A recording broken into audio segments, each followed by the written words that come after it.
어, 네, 여러분, 예수님 어느 나라 사람이죠? 그건 알죠? 몰라요?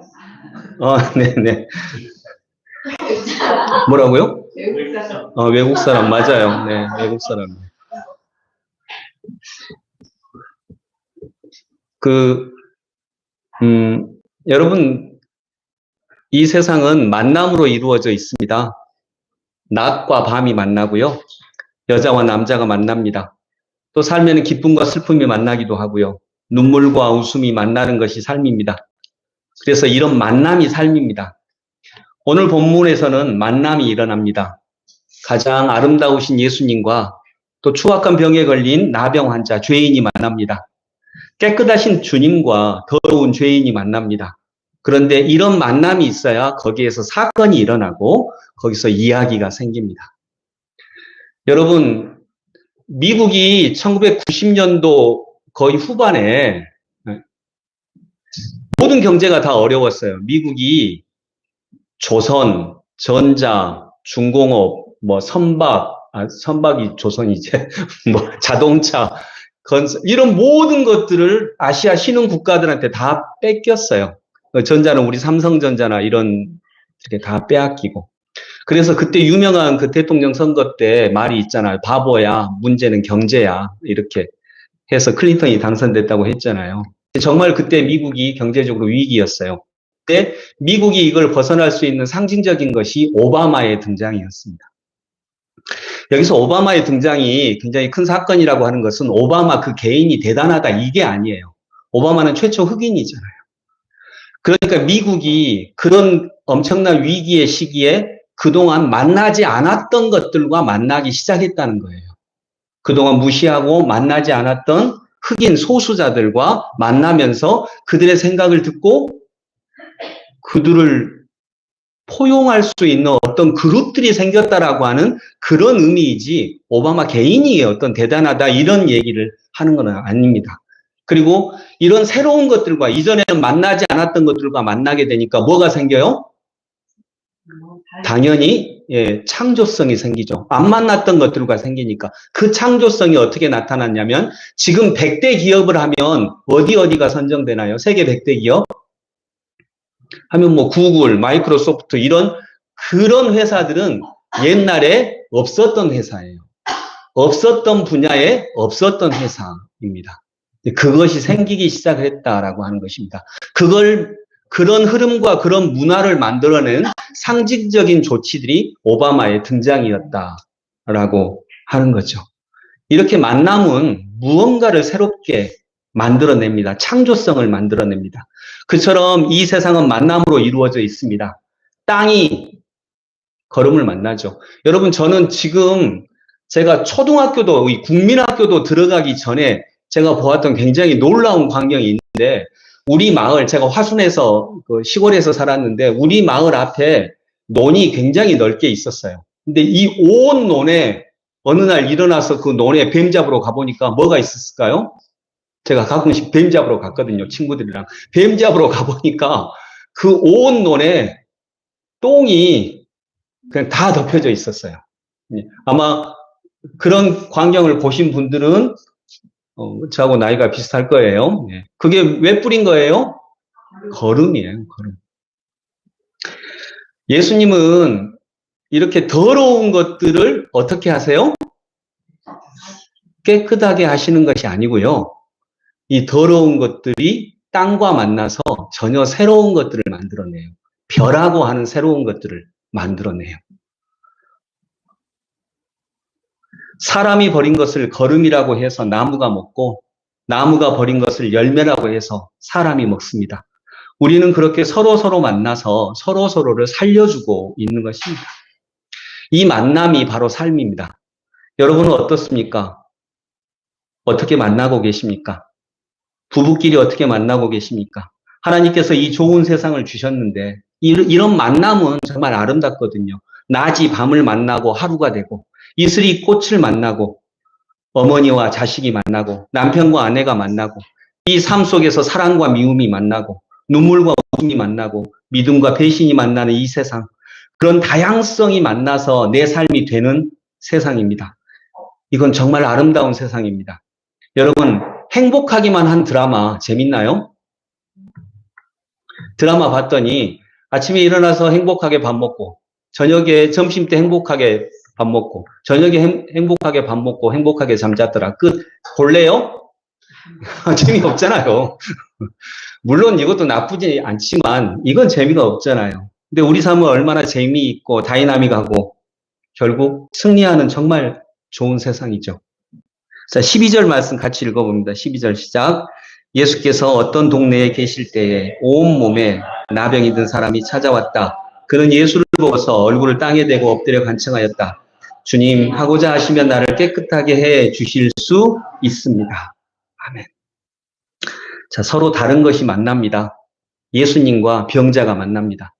아름다우신 분과 참혹한 사람이 만납니다. 서로 다른 것이 정말 만나야 합니다. 그 만남을 싸움이라고도 하고 사랑이라고도 합니다.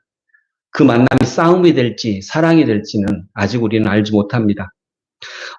예수께서 어떤 동네에 계실 때에, 여러분, 예수께서 어떤 동네에 계실 때예요? 예수께서 교회 안에 계실 때가 아니에요. 성전 안에 계실 때 아닙니다. 어떤 동네에 계실 때에, 그냥 일상을 살아가고 계신 주님, 주님은 그런 일상에서 제자들을 만나고 또 이 사람을 만나고 하나님의 일을 행하십니다.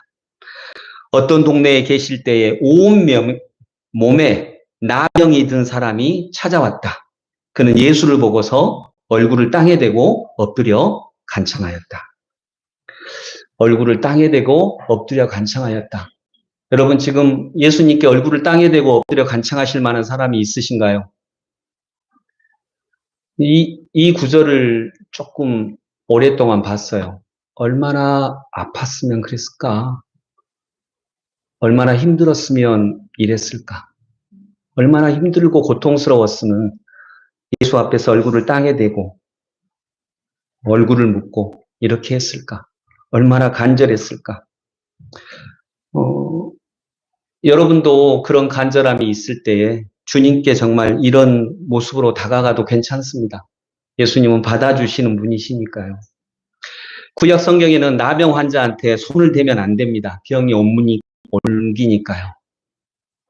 그래서 구약 시대에는 우리의 정결함을 유지하는 것이 병자와 접촉하지 않는 거였어요. 그런데 예수님 때에는 달라집니다.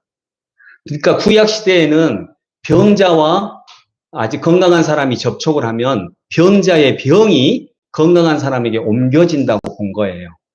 그런데 신약에서는 뭐가 달라지냐면 예수님한테는요, 예수님의 깨끗함이 병자로 옮겨집니다. 그렇기 때문에 예수님은 접촉하십니다. 땅이 예수라고 생각할 수 있죠. 예수님은 땅이십니다. 이 사람이 땅에 얼굴을 묻고 땅에 엎드려서, 그러니까 예수님께 엎드린 거죠. 왜냐하면 예수님은 땅은 똥을 뿌려도 그걸 양식으로 만들어내는 것입니다. 땅은 더러운 것을 깨끗하게 만드는 것이 아니라 새롭게 만들어냅니다. 창조하는 것입니다. 그래서 이 사람은 예수께 와서 예수님을 찾고 얼굴을 묻어요. 정말 여러분, 진심으로 우리가 삶에 어려움이 있을 때, 문제가 있을 때 예수님께 나아가시기를 바랍니다. 그때 진짜 안타깝게 겨우 무당한테 가요. 뭐 무당이 꼭 잘못된 건 아니지만 무당은 나를 창조하지는 않거든요. 근데 진짜 무당한테 가요. 무당한테 가면 왜 이제 왔어? 앉아. 어떤 애가 아버지가 택배 하시는데 허리가 아프셨대요. 그래서 고등학생인데 마침 토요일이라서 방학인가. 그래서 이제 아버지 도와드린다고 갔는데 이제 거기 무당집에 택배가 있어요. 그래서 갔더니 그 무당이 보자마자 그냥 왜 이제 왔어? 아, 예. 그래도 최선을 다해서 온 거예요, 이게. 너무 늦었잖아. 늦으면 큰일 나. 그리고 이제, 예. 앉아, 얼른! 앉았대요. 그래서 그냥 뭐 화가 나셨나 보다. 그래서 앉았답니다. 앉으니까 좀만 늦게 왔으면 사람 죽을 뻔했어. 아, 예, 죄송합니다. 제가 최대한 빨리 갔는데. 너 좀만 늦었으면 너 사람 죽어. 네가 사랑하는 사람 말이야. 네가 사랑하는 사람. 저 없는데요. 사랑할 사람 앞으로. 저 고등학생인데요. 고등학생이요? 그래서 이렇게 했대요. 컬투쇼에서 봤어요. 그래서 야, 공부 열심히 해라. 무당 아저씨가 조언을 해줬어요. 공부 열심히 해라. 나도 이것이 꼭 적성에 맞지는 않다. 그런데 이렇게 하다 보니까 이렇게 됐다. 그렇게 얘기하더래요. 그리고 많이 그러잖아요. 집에 감나무 있지? 옛날 우리나라 집들은 감나무가 80%는 있습니다. 시골집에. 집에 감나무 있었지? 또 특별하게 없는데요. 다행이야. 큰일 날 뻔했어. 근데 여러분, 점쟁이 중에 진짜 맞추는 사람이 있습니다. 그런 능력이 있는 사람이 있어요. 실제로 있습니다. 근데 그런 분들은 저도 그 책에서 읽은 얘기입니다. 그런 분들은 얘기를 안 해줘요. 왜냐하면 그때부터 자기한테 딱 매이니까. 과거를 알아맞추는 능력이 있어요. 그런 사람들이 있어요. 과거를 알아맞추는데 과거를 알아맞추면 뭐까지 알아맞출 수 있다고 생각해요? 미래까지 알아맞출 수 있다고 생각을 해요. 그런데 그분의 얘기예요. 과거를 자기도 알아맞출 수 있다. 근데 과거를 알아맞추면 사람들이 착각한다. 미래도 알아맞출 수 있다고. 근데 과거는 결정되었으니까 알아맞출 수 있다. 미래는 결정이 되지 않았기 때문에 알아맞출 수가 없다. 근데 과거를 말을 하는 이유는 나한테 매이게 하기 위함이라는 거예요. 내가 과거를 아니까. 그래서 자기는, 그리고 그런 정직하게 그런 점을 보는 사람은 과거가 보이는데 말하지 않는다고 해요. 그때부터 자기에게 매이게 되고 자기 삶을 개발하는 것이 아니라 그냥 그 점괘만 믿으니까. 그래서 정말 우리가 어떤 문제가 있을 때 예수님을 찾아가기 원합니다. 예수님은 창조자이시거든요. 이렇게 예수를 찾아갈 수 있기를 원합니다. 저희도. 이 사람은 예수님을 찾아옵니다. 그리고 그는 예수를 보고서 얼굴을 땅에 대고 엎드려 간청하였다.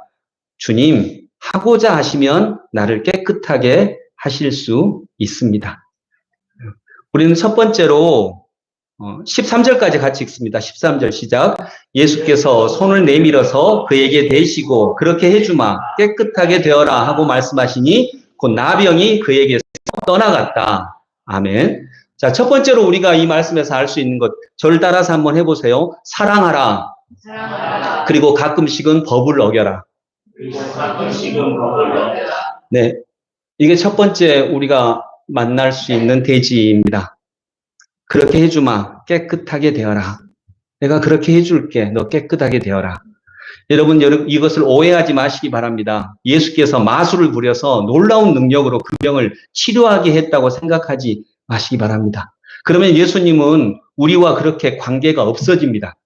예수님은 이 말씀을 하시면서 너의 더러움을 내가 받겠다. 너의 병을 내가 십자가에서 지겠다라고 하신 것입니다.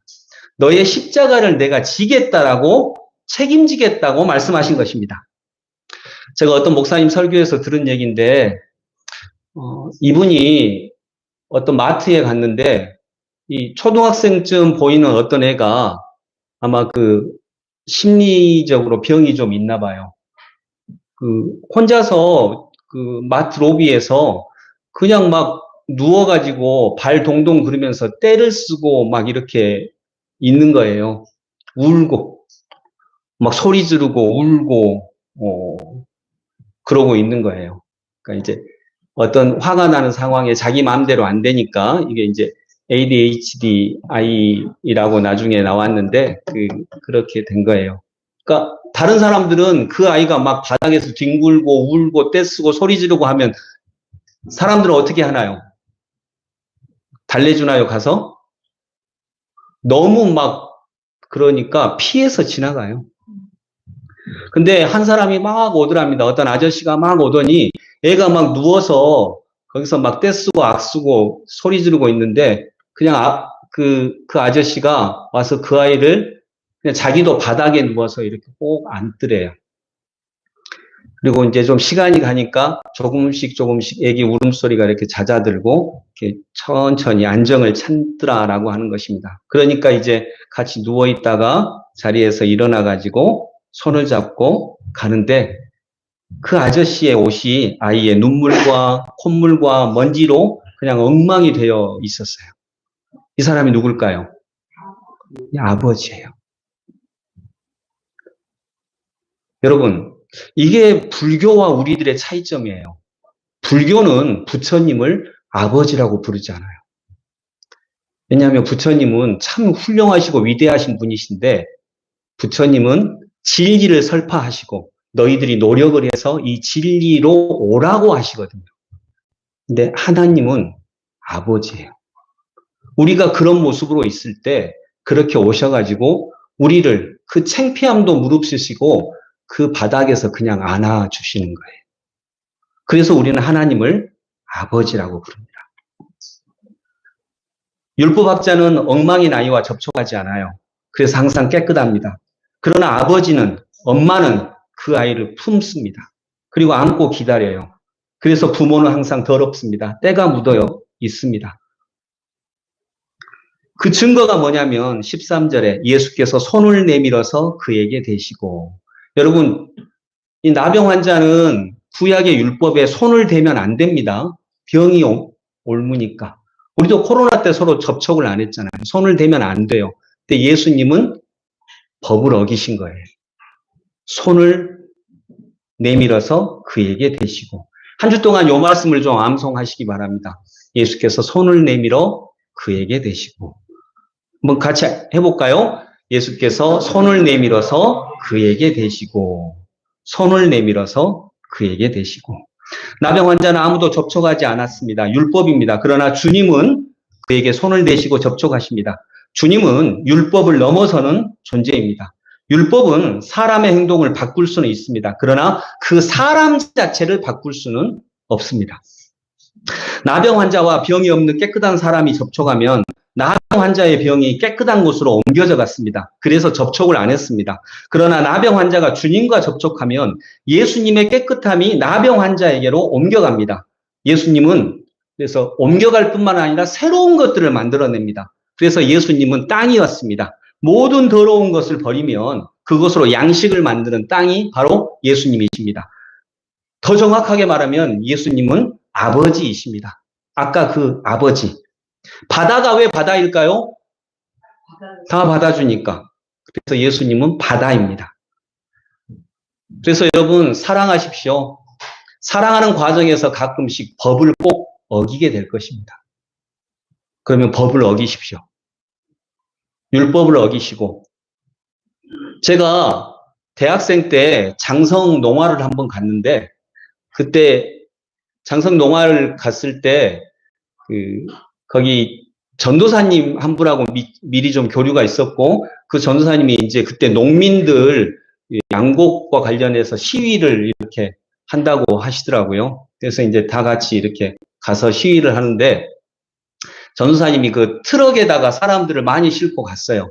그러니까 이제 경찰들이 와서 일단 시위를 막으려고 하죠, 경찰들은. 그러니까 그 전도사님한테 이러시면 안 됩니다. 라고 하니까 이제 그냥 이렇게 시위장으로 막 가려고 하는데 그리고 트럭에 사람을 태우는 건 도로교통법 위반입니다.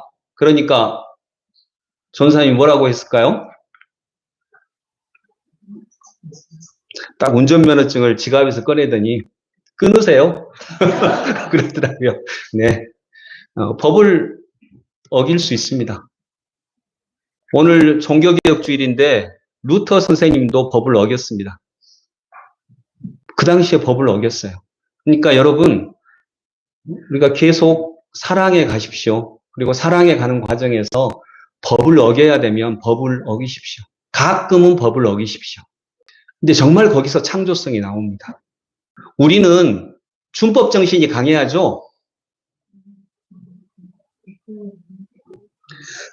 거듭 얘기하지만 사람 말이 말 같지가 않습니까? 좀 대답 좀 해봐요. 우리는 준법 정신이 강해야죠? 네. 그러나 우리는 준법자만은 아니에요. 우리는 입법자입니다. 우리는 나의 법을 내가 만들 수 있는 사람이에요. 그리고 그 법을 만들어서 그 법이 때로는 기존의 법과 상충될 때 법을 어기면서 새로운 시대와 만나면서 우리는 우리의 삶을 창조해 가는 사람입니다. 나병이 그에게서 떠나갔다.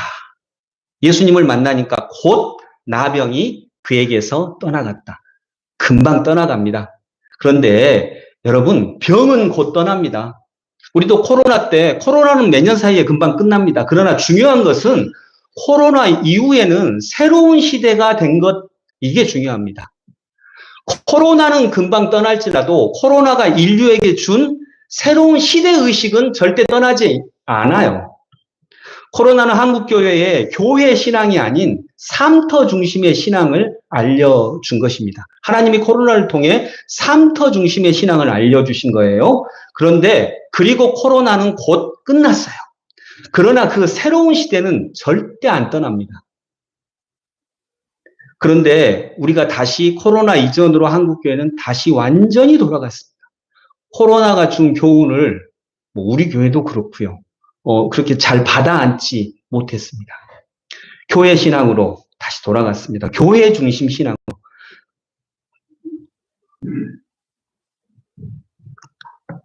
예수님은 병을 고치시는 분이 아니라 병의 근원, 삶의 근원을 고치시는 분이니까 우리 병의 근원을 그대로 놓아두시지 않으시죠. 정말 중요한 것은 손을 내밀어 그에게 대셨다 이 행동이 아니라 그렇게 하시는 그 마음의 가치관, 그런 세계관, 이것이 교회에 들어와야 합니다. 그래야 교회는 코로나 이후에 진짜 새로워질 수가 있습니다. 이 시대를 수용할 수 있고 이 시대에도 날아오를 수가 있다라고 하는 것입니다. 14절 같이 읽습니다. 14절. 예수께서 그 사람에게 아무에게도 말하지 말라고 명하시고 이렇게 말씀하셨다. 가서 제사장에게 내 몸을 보이고 내가 깨끗하게 된 것에 대하여 모세가 명한 대로 예물을 드려서 사람들에게 증거로 삼아라. 아멘. 두 번째로는 우리가 살펴볼 중요한 주제는 이런 만남에서 생명이 자라간다는 것입니다. 즉 일이 생깁니다. 사건이 일어납니다. 14절 예수님이 말씀하십니다. 가서, 동네로 가서, 너의 삶의 터전으로 가서, 집으로 가서 이 나병 환자 한 사람을 배제해서 공동체의 정결을 유지했을 때 이 사람을 밖으로 쫓아보낸 그의 집은 어떠했을까요? 얼마나 아팠을까? 얼마나 힘들었을까? 그래서 예수님은 가라고 하십니다. 내가 집으로 돌아가라. 그리고 네가 가서 슬픔 속에 있는 그들을 구원하라고 하십니다. 죄인을 쫓아내서 정결을 유지하던 시대를 끝내시고 죄인을 품에 안음으로 정결케 하는 새 시대를 여시는 것이 오늘의 본문입니다. 구약은 부정한 사람을 배제해서 정결을 유지했다면 주님은 부정한 존재에 접촉하여 그를 정결케 하시는 분이십니다. 그분의 정결함과 잇대어 있다면 실은 우리의 부정은 문제가 그렇게 크게 되지 않습니다. 여러분, 진짜예요, 이것은. 깨끗하면 진짜 문제입니다. 깨끗하기만 하면 망합니다. 스페인이 아메리카로 갔을 때 스페인 사람들이 아메리카 인디언을 되게 많이 학살하고 정말 못되게 했는데 이 칼로 죽인 것보다 뭘로 죽은 것이 훨씬 더 많았을까요? 병균으로 죽은 것이 훨씬 많았습니다. 왜 병균으로 죽었어요?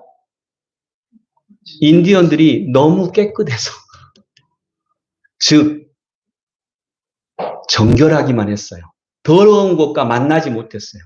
예수님은 더러운 것과 만나는데 더러운 것과 한 번도 만난 적이 없으니까 조금만 침략이 오니까 다 죽어가는 거예요. 다 죽어요. 이게 그 총균쇠라고 하는 책 있죠? 그래서 이제 균에 해당되는 내용입니다. 너무 깨끗하면 창조할 수 없어요. 근데 여기서 깨끗하다는 건 그러면 더러워져라 이 말이 아닌 건 다 아실 거고 접촉해야 됩니다. 만나야 합니다. 아픔과 만나야 하고 슬픔과 만나야 하고 눈물과 만나야 우리는 정말로 새로워질 수 있는 것입니다. 외부와 아무 접촉이 없었던 인디언들은 깨끗하기 때문에 본인들은 깨끗한데 순식간에 망해버렸습니다. 그래서 정말 깨끗하면 망합니다. 외부 자극이 왔을 때 전염되어 버립니다. 그러니 우리가 교회는 깨끗하게만 있다면 그 접촉을 이겨낼 힘이 없다면 깨끗함이 정말 문제가 되는 것입니다. 제사장에게 너의 몸을 보이고 사람들에게 네가 깨끗하게 되었다는 증거를 제사장에게 보여서 제사장의 도장을 받고 이제 너 병 걸렸었잖아. 그러면 이 도장을 내서 저 이제 깨끗하게 됐습니다라고 하는 증명으로 삼아서 일상의 삶을 살아가라 이제 이 말입니다. 근데 여기서 나오는 제사장, 저는 이 제사장이 정말 안타까운 거죠. 제사장이 그 어떤 역할도 못해요. 그냥 깨끗하게 온 사람을 도장 찍어주는 역할만 합니다. 행정적 역할만 합니다. 제사장이 어떤 사건도 못 만들어냅니다. 판단만 합니다. 일을 만들어내는 사람이 아니라 그는 일이 다 끝난 사람이 들어오면 판단해주고 너 깨끗하다 판단만 해주는 사람이 됩니다. 그러나 예수님은 일을 만들어내는 사람입니다. 그리고 그 더러움을 다 받아서 거름으로 만들어 꽃을 피우는 사람이 그분이 예수님이신 것입니다. 제가 시 하나를 읽어드릴게요. 이게 누가 썼는지는 모르는 시예요. 근데 내가 엄마가 되기 전에는 이런 시입니다. 굉장히 감동이 있었어요. 내가 엄마가 되기 전에는 언제나 밥이 식기 전에 밥을 먹었었다. 얼룩 묻은 옷을 입은 적은 한 번도 없었다. 전화로 조용히 대화를 나눌 시간이 충분히 있었다. 내가 엄마가 되기 전에는 원하는 만큼 잠을 잘 수 있었고 늦도록 책을 읽을 수 있었고 밤늦게 TV를 볼 수 있었고 날마다 머리를 빗고 화장을 했다. 날마다 집에 들어가면 집은 치워져 있었다. 장난감에 걸려 넘어진 적도 없었고 자장가는 오래전에 잊었었다. 내가 엄마가 되기 전에는 어떤 풀에 독이 있는지 신경 쓰지 않았다. 예방주사에 대해선 생각도 하지 않았었다. 누가 나한테 토하고 내 급소를 때리고 침을 뱉고 머리카락을 잡아당기고 이빨로 깨물고 오줌을 싸고 손가락으로 나를 꼬집은 적은 단 한 번도 없었다. 엄마가 되기 전에는 마음을 잘 다스릴 수가 있었다. 내 생각과 몸까지도 울부짖는 아이를 두 팔로 눌러 의사가 진찰을 하거나 주사를 놓게 한 적은 없었다. 눈물 어린 눈을 보면서 함께 운 적도 없었다. 단순한 웃음에도 그토록 기뻐한 적이 없었다. 잠든 아이를 보며 새벽까지 깨어 있었던 적이 없었다. 아이가 깰까봐 언제까지나 두 팔에 안고 있었던 적이 없었다. 아이가 아플 때 대신 아파줄 수가 없어서 가슴 찢어진 적이 한 번도 없었다. 그토록 작은 존재가 그토록 많이 내 삶에 영향을 미칠 줄 생각조차 하지 않았었다. 내가 누군가를 그토록 사랑하게 될 줄 결코 알지 못했었다. 내가 엄마가 되는 것을 그토록 행복하게 여길 줄 미처 알지 못했었다. 내 몸 밖에 또 다른 나의 심장을 갖는 것이 어떤 기분인지 몰랐었다. 아이에게 젖을 먹이는 것이 얼마나 특별한 감정인지 몰랐다. 한 아이의 엄마가 되는 그 기쁨, 그 가슴 아픔, 그 경이로움, 그 성취감을 결코 알지 못했다. 그토록 많은 감정들을 내가 엄마가 되기 전에는. 이런 건 아멘을 해야 될 것 같아요. 네. 네, 정말 모르죠. 근데 엄마만이 일을 만들어내요. 엄마만이 사건을 만들어냅니다. 누가복음 15장에는 잃어버린 아들의 비유에서 큰아들은 이렇게 얘기합니다. 아버지, 나는 아버지 말씀을 어긴 적이 한 번도 없었습니다. 그런데 저 못된 아들이 돌아오니까 아버지는 그 잔치를 베풀어 주십니까? 자, 여기서 큰아들이 한 말, 아버지, 나는 지금까지 아버지의 뭘 어긴 적이 없었다고요? 말씀을 어긴 적이 한 번도 없었어요. 바리새인들은 말씀 어긴 적이 없었어요. 율법학자들도 말씀 어긴 적이 단 한 번도 없었습니다. 그런데 뭘 어겼어요?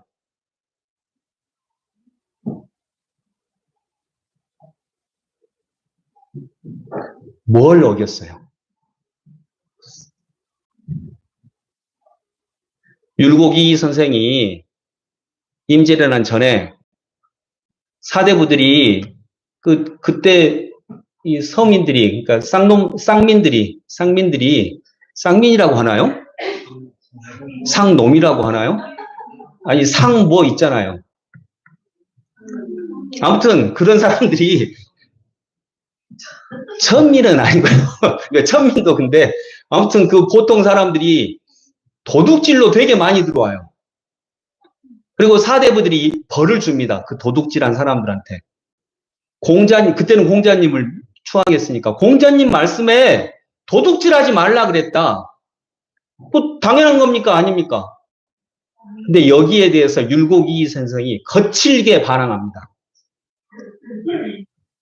그게 무슨 말이냐. 물론 그 공자님이 도둑질하지 말라 그랬다. 그러면 도둑질하지 않도록 국가가 외적으로부터 백성들을 지켜주고 잘 살게 해주고, 그때 막 외구들이 침략을 되게 많이 했거든요. 정직하게 하고 일한 만큼 받게 하고 뇌물 받지 말고 탐관오리들을 물리치고 그렇게 해주고 도둑질하지 말라고 해야지. 도둑질하지 말라고 공자님 말씀만 들이갖다 붙이면 어떻게 되냐. 그래서 외구가 침략하지 못하도록 10만의 군대를 양성하자고 이렇게 주장을 해요. 그게 10만 양병설이에요. 부국강병론이요. 그래서 율곡이 선생이 한 말은 그거예요. 공자님 말씀 갖다 붙이지 말아라. 그리고 중요한 거 이거예요. 공자님의 뜻이 무엇이냐를 생각을 해라. 그랬어요. 공자님 말씀은 도둑질하지 말라고 했다. 근데 이 말을 한 공자님의 뜻은 뭐냐? 백성을 제대로 살리라는 거죠. 근데 백성을 제대로 살리지도 않고 자꾸 말씀만 갖다 붙이면 어떻게 되냐? 근데 이 큰아들도 마찬가지예요. 나는 한 번도 아버지 말씀을 어긴 적이 없습니다. 근데 뭘 어겼어요? 아버지 뜻을 어겼어요. 왜냐하면 아버지가 날마다 동구밭에서 동생 기다렸거든요. 이 행동을 보고 알 수 있는 아버지의 뜻은 뭐예요? 아, 아버지가 동생을 기다리시는구나. 이게 아버지 뜻이에요. 동생을 잃어버렸는데 동생을 네가 좀 찾으러 가봐라. 말은 안 하셨지만 이게 아버지의 뜻이에요. 큰형은 그것을 어겼습니다. 그리고 동생을 사랑하라라고 하는 아버지의 뜻, 이것도 어겼습니다. 그래서 그는 한 번도 아버지의 말씀을 어긴 적이 없는데 가장 큰 탕자가 되는 것입니다. 기독교는 너 깨끗하다, 너 더럽다, 너 죄 지었으니까 지옥 가자, 너는 깨끗하니까 천국 간다, 이렇게 판단하는 것이 아닙니다. 기독교는 역사를 만들어내는 것이 힘입니다. 기독교는 사건을 만들어냅니다. 기독교는 죽어가는 사람을 살리는 일을 만들어내는 힘입니다.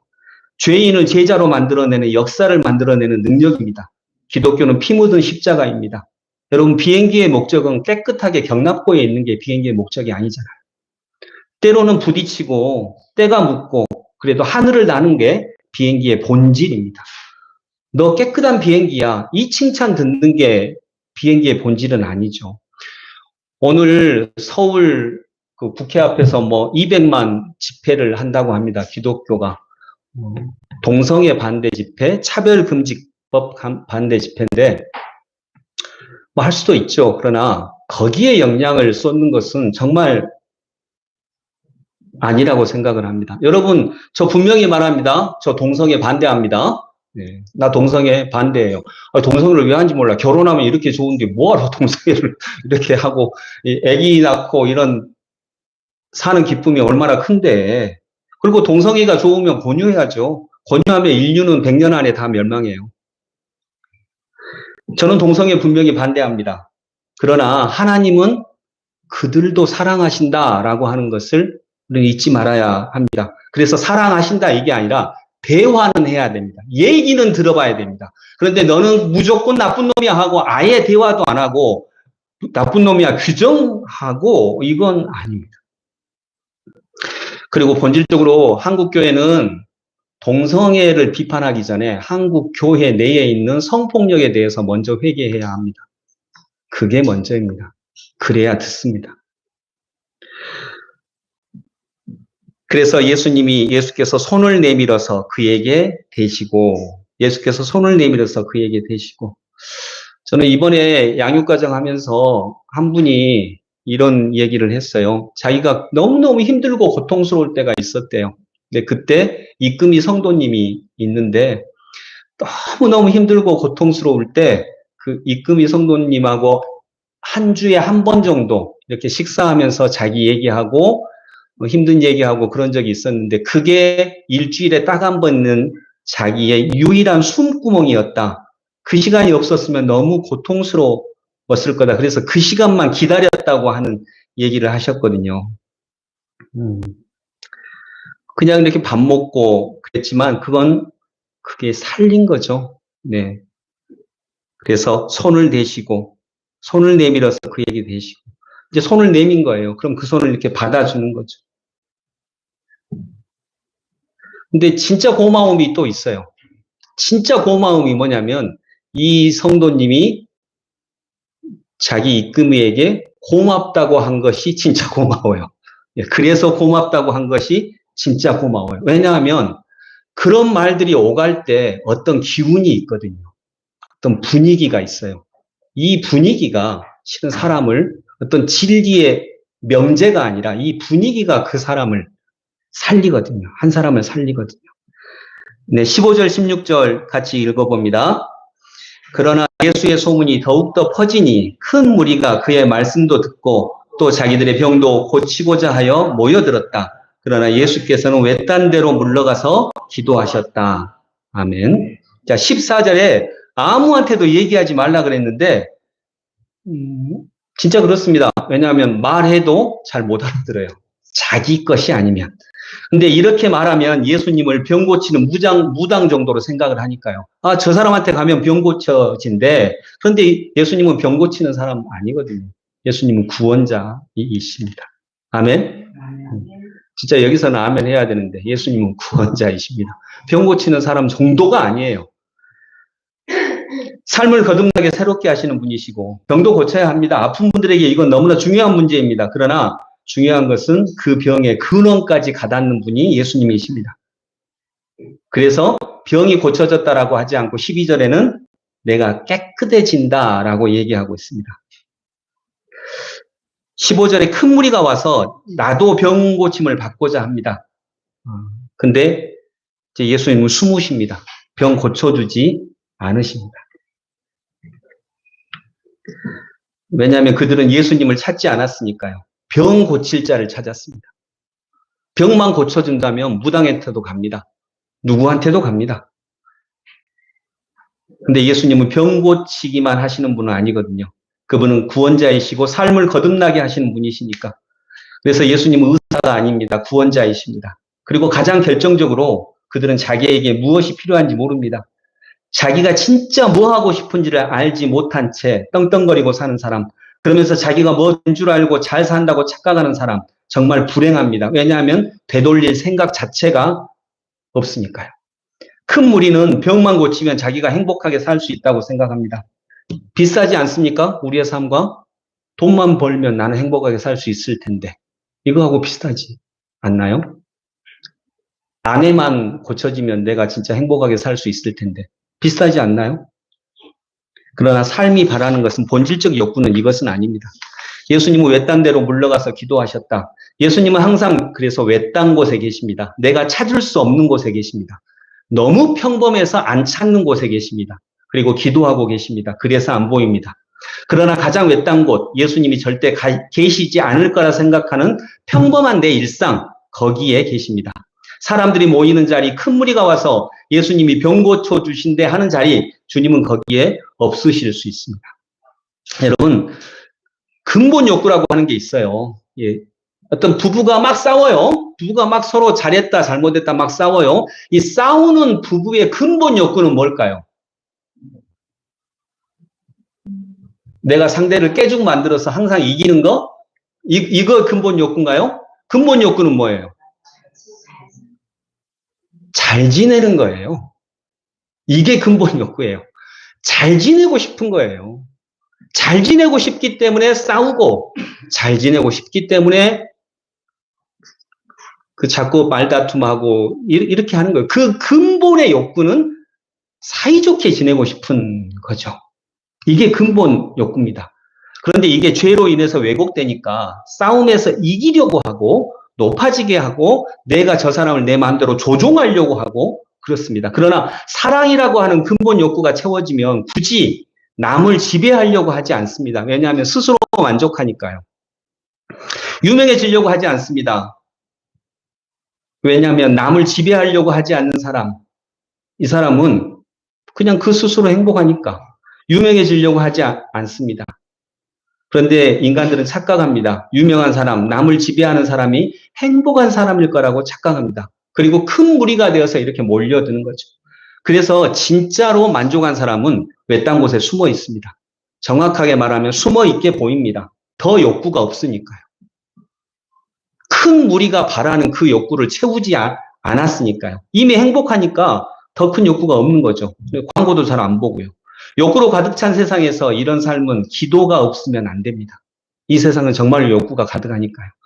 그래서 이런 삶은 영적인 삶이고 종교적인 삶이기 때문에 진짜 기도해야만 얻을 수 있습니다.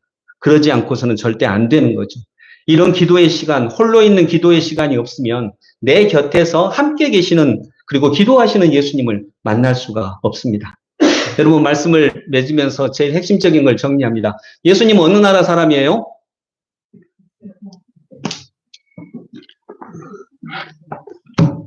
몰라요?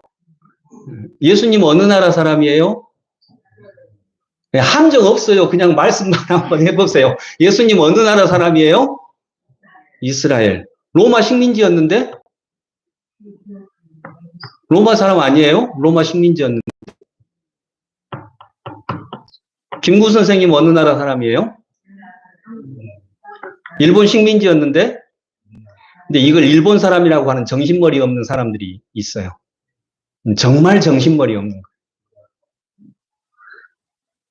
정신을 생각하는 거죠. 그 사람의 심정을 생각하는 거죠. 그래서 아까 얘기했듯이 사랑하라. 그리고 사랑을 계속해 가면서 가끔씩은 법을 어겨라. 법 어겨야 돼요. 너 어느 나라 사람이야 하면 나 조선 사람인데요? 하고 법을 어기는 거예요. 그리고 그 법에 대한 대가가 있죠. 당연히 대가가 있죠. 대가는 어떻게 해야 돼요? 대가는 달게 받아야 돼요. 어쩔 수 없어요. 대가는 달게 받아야 돼요. 그럴 때 일어나는 게 성숙과 성장이 일어나요. 그리고 우리가 혹시 선생님이라면 선생님들은 그때 아이들도 가끔씩 법을 어겨요. 법을 어길 때 그 법을 어긴 걸 창조적으로 법을 어기면 칭찬해 줘야 됩니다. 그 대신 벌도 줘야 돼요. 그래, 너 벌 받아야 돼. 근데 너 잘했어. 이 두 개 엇갈린 게 만나야 돼요. 그래야 성장합니다. 그리고 그 성장은 벽을 넘어서는 성장이 그때 일어날 수 있을 것입니다. 사랑하는 일을 하라. 그 과정에서 가끔씩은 법을 어겨라. 그러나 그 법을 어긴 대가는 기꺼이 치러라. 그리고 그때의 새로운 세상이 창조될 수 있을 것입니다. 우리는 준법자만은 아닙니다. 우리는 내 삶의 입법자입니다. 그리고 우리는 창조자입니다. 네, 기도하겠습니다. 하나님 아버지, 우리는 다 고백합니다. 예수님은 이스라엘 사람입니다. 로마 사람들이 와서 혹시 물었을까요? 당신 어느 나라 사람이냐고. 예수님은 유대인이라고 대답했을 것 같습니다. 물론 그분은 세계인입니다. 그러나 유대인입니다. 그것이 범법 행위라고 한다면 그걸 알고도 하셨을 것입니다. 그리고 오늘 주님은 율법이 금지한 나병 환자에게 손을 내밀어 그에게 대시며 법을 어기십니다. 주님, 우리도 아버지가 되고 엄마가 되어서 또 영적 아버지가 되고 영적 엄마가 되어서 생명을 살리는 일을 감당케 해 주시옵소서. 그 과정에서 혹시 법을 어기게 되면 가끔씩은 법을 어기게 해 주시옵소서. 그리고 그 법을 어긴 것 때문에 받는 대가가 있다면 그거에 대해서 원망이나 불평이나 한탄이 아니라 달게 받게 해 주시옵소서. 그랬을 때 엄청난 만남이 있고 그 만남이 나를 크게 하고 성장시킵니다. 주님, 그런 은혜를 누리게 해 주시옵소서. 오늘 종교개혁주린 루터가 바로 그런 은혜를 만나서 너무나도 크게 성장한 일을 보는 날입니다. 주님, 오늘 우리에게도 그러한 동일한 은혜로 함께하여 주옵소서. 예수 그리스도 이름으로 기도드립니다. 아멘.